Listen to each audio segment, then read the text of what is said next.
This is a continuation of Corsairs of the Cosmos by Edmond comprising the second part and the end. During the next hours, our squadron raced at top speed toward the galaxy's edge. The dark stars faded from sight behind us, but we knew that they were still there, still rushing steadily on toward our galaxy. By the time we reached Betelgeuse, the whole galaxy was aflame with news of the coming of these cosmic Corsairs, who meant to plunder us of part of our suns. Despite this excitement, there was no panic. Laris was on his way from Canopus with the 1,000 cruisers of the Interstellar Patrol that had been at headquarters, and in response to his commands, flashed across the whole galaxy. Every fighting ship in the patrol was making for Betelgeuse. Yes, from every part of the galaxy they were coming, those lean, long hawks of space, from the great trade routes between the bigger suns, from lonely regions in uncharted parts of the galaxy. Rushing at reckless speed through the perils of the void, the ships of the Interstellar Patrol came in answer to their chief's call. Meanwhile, all the worlds of the suns in the threatened section at the galaxy's edge were being swiftly evacuated of their inhabitants. Interstellar liners and freighters in hundreds of thousands swarmed from those worlds to suns back in the galaxy, carrying their whole populations to suns and worlds more safe. Out beside Great Betelgeuse, at the galaxy's very edge, I lay waiting with my squadron. My ships still maintained their triangular formation. We had climbed several light years above the plane of the threatened suns, and now lay in the void. Din and Corsairs and I watching intently through our instruments as the dark stars in the outer void rushed toward us. Nearer and nearer they came, still flying on in a compact group. "They're beginning to slow down," muttered Din, watching. "If Laris and the rest of the patrol don't show up soon, they'll be too late." "Here they come now!" exclaimed Corsairs. We turned and saw racing toward us thousands on thousands of shining points that became cruisers as they neared us. Foremost among them flew the flagship of Laris, and the chief's craft drew up close beside our own. "Almost the whole strength of the patrol is here, Dornal," Laris told me on the space phone. "What about the dark stars?" "They're almost here too," I said grimly. "You can see them out there." There was silence as Laris and all the rest in our fleet peered toward those 20 onrushing giant globes. "They're almost here, sir," I said. "What are your orders for attack?" "We'll divide into 20 divisions, one to attack each of those dark stars," Laris ordered. "Each division will descend on its objective and beam everything upon it as heavily as possible, trying especially to destroy the controls of the propulsion apparatus. We will not attack until they actually start dragging away suns. For if they find themselves unable to seize any of our suns as they plan, they will no doubt return to their own galaxy, and there will be no need of combat." We watched, therefore, without making a move as the score of dark stars drew nearer. The scene was a thrilling one, the hosts of the galaxy's shining suns stretching away behind us, the myriad cruisers of our great fleet lying motionless up there high above the outermost suns, the 20 huge black stars booming nearer on their ruthless mission of intergalactic piracy. The dark stars were now at the galaxy's edge, and there they separated. Each of them moved toward one of the suns below, and each selected a hot, youthful sun of large or medium size. Directly under my own ship, we could see one of the dark stars approaching a blue sun, curving smoothly in toward it. "It can't be done," Din exclaimed tautly. "Nothing can drag a sun away." "But they're doing it," cried Corsairs. "Look at that." The dark star had come very close to the blue sun, and now from its surface, a broad, pale beam of immense magnitude stabbed toward the sun. For a few moments they remained thus, dark star and sun connected by that beam. Then the dark star began to move slowly away under the influence of its propulsion apparatus, and the blue sun moved slowly after it. "They're doing it!" repeated Corsairs. "They're towing that sun away. And look, all the other dark stars are dragging away suns," cried the astounded Din. "It was an astounding, an awful spectacle, those robber dark stars of the machines making away with 20 of our suns." Laris's voice snapped at that moment from the space phone. Our fleet divided into 20 subdivisions, each with one of the dark stars as its objective. Then came the order to attack. Down, down, Like swooping hawks of space, our cruisers rushed headlong down through the millions of miles toward the dark stars, towing away their helpless prey. And up from each of the dark stars, to meet us, as though they had only been awaiting our attack, darted hosts of the disc-like flying mechanisms. There was a hell of cosmic struggle then over the 20 dark stars. So appalling was the inferno of that battle that I lost all sense of the individual part our ship took in it. I was aware of Juldin and Chorus Khan yelling hoarsely beside me as the beams of our ship stabbed and smashed through the masses of the darting flying machines. Then I saw brilliant filaments of blue force emitted from the flying mechanisms toward our cruisers. Saw every cruiser touched by them explode instantly into blue light. Ships and flying mechanisms went to death by hundreds in space all around us. Our cruisers still strove to smash down through the machines to the surface of the dark stars. For even while this wild combat went on above them, the dark stars were still steadily towing their captive suns on out into space. The flying mechanisms outnumbered us 2-1, and despite our wild efforts we could not get through them to the worlds beneath. And more of our ships were exploding in azure light as the filaments of force found a mark. 3/4 of our force had been destroyed, and it looked as though the rest of us would be wiped out in a few minutes, when there came an order from the chief. "All ships break off fighting and ascend," ordered Lac-Laris. What cruisers were left us at once disengaged from the struggle and darted upward. The flying mechanisms pursued us, but we beamed them so savagely from above that they dropped back. We climbed 2 light-years before Lac-Laris gave our shattered forces the order to halt and resume formation. "The machines have destroyed all but 1/4 of our ships," he said. "They outnumber us, and to continue the battle is only to invite complete destruction." "But sir, we can't let them take those 20 suns away," cried one of the captains on the space phone. "I'm afraid we'll have to this time," Lac-Laris said. "But they will be coming back for more suns, and the next time we will be ready for them." "But sir," protested another officer, and was cut short by the chief's grim voice. "I know how you of the patrol feel at thus letting them take those suns away. But we can do no good by sacrificing ourselves at this time, and must have all the forces available to meet them when they come again. We will return into the galaxy, except for 2 scouting divisions, which will remain and keep watch along the edge." Grimly, with bitter thoughts, our shattered forces moved back into the galaxy, leaving the patrolling force behind. "Beaten!" Juldin exclaimed unbelievingly. "The interstellar patrol, beaten by those machines!" "We're not completely beaten, Juldin," I told him. "They've won the first round, but when they come back again, it will be a different story." "But we've let them take 20 of our suns away from us," he said, "as easily as though we weren't there at all. When our remaining forces re-entered the galaxy, we found it in uproar. News of the success of the machine Corsairs in robbing us of 20 suns had already flashed everywhere across it. It was known that the machines would return for more suns, and in view of what had happened it seemed probable that they could loot our galaxy of as many suns as they wished. Lac-Laris broadcast a statement to allay the general fear. "The machines greatly outnumbered our forces, and for that reason we were unable to prevent them from towing away 20 suns," he stated. "But they will without doubt return to plunder us of more suns, and before then we must construct as many ships as possible with which to meet them. If we have forces enough, we should be able to prevent the theft of any more suns." Preparations were begun almost at once to build up sufficient forces to meet the cosmic Corsairs on their return. Thousands on thousands of new patrol cruisers were hastily laid down to replace those destroyed in the battle. Beams of greater range and power were installed in them. It was estimated that we would have twice as many ships to meet the next coming of the Corsairs as when we first had combated them. We would be meeting them on something like even terms as to numbers. "By the suns, we'll blast them out of space when they show up next time," Juldin vowed.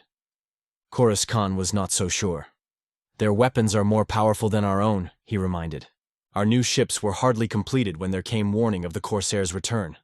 Our astronomers had watched them closely as they towed our score of suns steadily across the void toward their own distant galaxy. Now the astronomers reported that the 20 dark stars were on their way back to our galaxy. Lac-Laris ordered a patrol far out into space in the direction of the oncoming Corsairs. Our main forces remained just inside the galaxy's edge. All worlds of suns there had been evacuated. Soon came word from the patrol that the dark stars were close. Lac-Laris ordered our scouts not to engage but to keep just ahead of them. Again, Jules-Din and Coris Khan and I looked down from a great height at the oncoming dead suns of the buccaneering machines. They swept steadily, purposefully, toward our galaxy's edge again. But this time, Lac-Laris did not wait for them to attach themselves to suns. He ordered the attack at once. If our first battle with the machines had been wild, our second one was madness. The flying mechanisms still outnumbered our ships slightly, and they fought like the machines they were, with cold, relentless purpose. And as they fought with us, the dark stars on which they had come were being directed smoothly toward our suns, hooking onto a sun each with their great attraction beams, and starting again to tow these suns out into the void. At this sight, Lac-Laris flashed an order to us. Try above all to get down and cripple the propulsion apparatus of those dark stars. If we don't, they'll get away with these suns too. They're getting away with them now, groaned Jules-Din. Curse them, if they were only living creatures instead of machines, we might be able to beat them. Already a third of our forces were gone, and at Lac-Laris's new order, we spent our ships at an appalling rate to wing down and disable the dirigible dark stars. It was in vain. The flying mechanisms kept always between us and the dark stars below, and steadily, as the wild battle raged above them, those dark stars were dragging away their second capture of suns. One only did our forces manage to disable. There had been a break in the battle above it for a moment, and through that break 2 patrol cruisers cometed down instantly and crashed deliberately into the controls of that world. At once, that dark star slowed and drifted rudderless in space, circling aimlessly with the sun it had been towing away. The machines deserted it and darted on to help protect the other 19 that were dragging their suns onward. We followed those 19 dark stars and their prey fiercely out into space, never ceasing our attacks. 2/3 of our force was annihilated before Lac-Laris gave over the attack. The machines had again had much the best of it, and now outnumbered us by an even greater margin. His voice was heavy as he gave the order that signified our defeat. All ships returned toward the galaxy. We were silent as our remnant of ships returned. "It's no good," said Coris Khan finally. "The machines are stronger than we are, and though we'll fight them when they come again, they'll take our suns despite us." "We'll stop them somehow," Jules-Din asserted. "The patrol has met a lot of enemies in its time and beaten them, and it will beat these cursed mindless things of metal." "I confess that I don't see how it can be done," I answered him. "We've met them twice now, and each time they've defeated us." Lac-Laris's voice came to me shortly on the space phone. "Durnal, land your ship on that disabled dark star," he said. "I want to examine it with you." I gave the pilot the order, and we detached ourselves from the rest of the fleet and headed toward the dark star. It still drifted aimlessly outside the galaxy's edge, it and the sun it had been towing away when crippled now circling each other. When we landed on it beside the ship of Lac-Laris and emerged in spacesuits, we found the dark star's surface held only some wrecks of machines that had been shattered by our beams. No living or moving machine was left upon that world. Lac-Laris led toward the huge panel, and levers the 2 down-crashing cruisers had wrecked. "I want to examine the controls of this thing," he said. Jules-Din was looking at the fragments of machines around us with some little satisfaction. "At least some of them knew they met up with us," he said. We came to the shattered controls and examined them closely. Coris Khan was especially interested. "These dark stars are propelled by great generators of propulsion vibrations, as I thought," he said. "The beams they use to pull suns away are simply attractive rays of immense power released from a huge projector." "So that's how they do it," Lac-Laris said. "Well, I'm afraid it makes small difference to us how they do it, as long as they continue to do it." But I clutched Coris Khan's arm. A sudden thought had entered my brain with his words. "Coris Khan, could the scientists of our galaxy duplicate this propulsion apparatus and attractive beam?" I cried. He looked at me, puzzled. "I suppose so. I don't see why not when the principle is clear." "And we could install them in dark stars just as the machines did?" I pressed. "Yes, that would not be hard. But why do you ask, Durnal?" Because I've found a way to get back our stolen sons and whip those machines once and for all, I cried. What do you mean, Dournal? Asked Laclarus quickly. Swiftly I explained. Suppose we take 100 of the dark stars in our galaxy and fit them with propulsion apparatus and attraction beams like this one. Then suppose we sail across space with those 100 dark stars to the galaxy of the machines and take our sons back from them, cried Chorus Khan, his eyes blazing. If we can do it. By the suns, we can do it, cried Juldeen. It's a way to get back our stolen sons and smash the machine people. Dournal, you may have found the right answer, Laclarus told me. The thing you propose is stupendous, but it seems to be the only course open to us to win. We'll assemble all the scientists and workers in the galaxy if necessary to get this done, he added. Within hours, the hastily summoned scientists of our galaxy had pronounced our plan practicable, and preparations had begun. Swiftly, cruisers of the Interstellar Patrol went forth and located 100 dark stars of the dimensions needed. There are hosts of such dead suns booming along in the galaxy's spaces, and it was not hard to find 100 of suitable size. Meanwhile, all the scientific ability of the galaxy had been thrown into the manufacture of huge generators and propulsion and attractive vibrations. In an incredibly short time, these were completed and transported to the 100 selected dark stars. They were installed so that the dark stars could be propelled in space at great speed in any direction, and could fasten onto and tow any sun or body of stellar size. Giant defensive beam batteries were also installed. When the first dark star was so equipped, I gave it its tests. Standing with Chorus Khan and Juldeen at its controls, and with Laclarus watching beside us, I turned on the power. The huge dead sun moved away through space in perfect answer to its controls. I speeded it up, slowed it, turned sharply and circled it around a few suns to make sure of its tractability. Then we tried the attractive beam. Chorus Khan handled the controls of this, and with it, we hooked onto a medium-sized sun. Then as I started our dark star forward through space again, we found that we towed the sun steadily along with us. It's successful, Laclarus exclaimed, and all the others will be ready soon.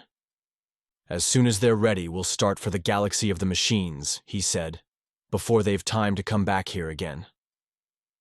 Rapidly, the others of the 100 dark stars were equipped and tested. Laclarus took one as the flagship of the stupendous fleet. At his order, we drove our dark star chariot outside the galaxy's edge, and there the whole 100 massed together. We formed in columns of 10, the dark star of Laclarus taking a position a little ahead of the rest of us. Then Laclarus gave an order on the space phones which had been fitted to all our worlds, and as one our fleet of 100 dark stars began to move through space toward the soft, hazy patch of light that was the distant galaxy of the machines. Our caravan was on its way to retrieve our stolen sons in the mightiest venture yet undertaken by the Interstellar Patrol.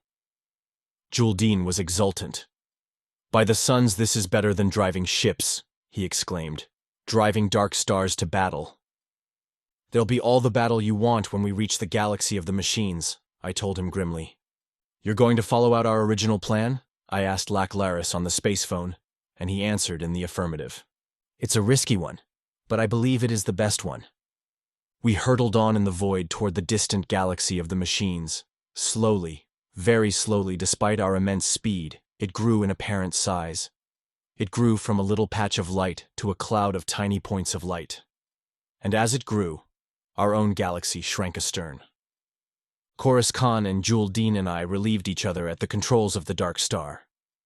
We kept our place in the general formation, the dark star of Laclarus still leading. There was something magnificent and awful in this cosmic march of our 100 dead suns through space to retrieve our stolen sons and take vengeance on those who had stolen them. The galaxy of the machine people grew into a great cloud of stars across the firmament. With eager eyes, we surveyed it. It seems about the same size as our own galaxy, Laclarus commented, but it has far more dying suns than ours. Yes, as the machines had told us, this galaxy of theirs contained hosts of dying suns, old, red, and cold. They greatly outnumbered the suns still hot with life. Small wonder that the machines had sought for new, young suns to replenish their waning universe. I see some of our own suns in there, Corsairs exclaimed. The ones they took from us. Yes, I see them, Corsairs said. If all goes well, we'll soon be taking them back. As we neared the galaxy of the machines, Corsairs gave 100 dark stars their orders. 39 of us were assigned to hook onto the stolen suns and tow them back at once toward our own galaxy. The other 61, including Corsairs' dark star and my own also, were to wreak all the destruction in their power upon the machine's galaxy. We drew steadily nearer, and soon were very close to the galaxy ahead. There was no sign that any of the machines in it were aware of our approach. They can't have seen us coming, Juldin commented. They've no idea we could come at all, I responded. They're probably busy placing the last suns they took from us. Our dark stars would be hardly visible to them. Soon came the voice of Corsairs in final orders. We are now about to enter this galaxy, he said. Remember your duties and let nothing stop you. Like rushing spheres of blackness, our 100 dark stars raced into the galaxy of the machines. Once inside, we separated. The 39 assigned to retrieve our 39 stolen suns sped directly, each toward one of those suns. The rest of us darted forward on our dark stars, after the leading one of Corsairs. Our purpose was to destroy as many of that galaxy's suns as possible by dragging them into one another. Before the machines that peopled their worlds were aware of our presence, we had begun. Corsairs drove his dark star toward a small white sun at that galaxy's edge, hooked onto it with his attractive beam, and towed it quickly toward a blue sun off to the left. When near the blue sun, he released the one he towed, and it rushed on of its own accord, crashed head-on into the blue star. The two colliding suns melted into a cloud of flame that whiffed away the worlds of both of them in an instant.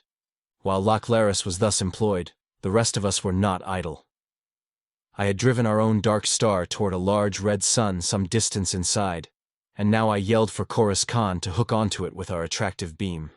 He did so, and as I put on power, we dragged the red sun after us toward a double star not far from it. We cast loose just before we reached the double star. I shot our dark star past it, and the red sun, drifting after us, struck the twin star squarely. The cosmic outrush of flame from that collision almost reached our own hurtling world before we got out of reach. Off to one side, 3 of our dark stars had seized another double star, this one of huge dimensions, and were dragging it toward a great green sun. And further in, one of our forces had got hold of an aged red sun that was almost too big for it to handle, and was tugging it slowly toward its doom. All around us, this stupendous process of wreckage was going on, and we were part of it. Space inside that galaxy seemed filled with booming dark stars and suns being dragged to flaming death. I glimpsed some of the 39 of our force assigned to that duty seizing our stolen suns and towing them toward outer space.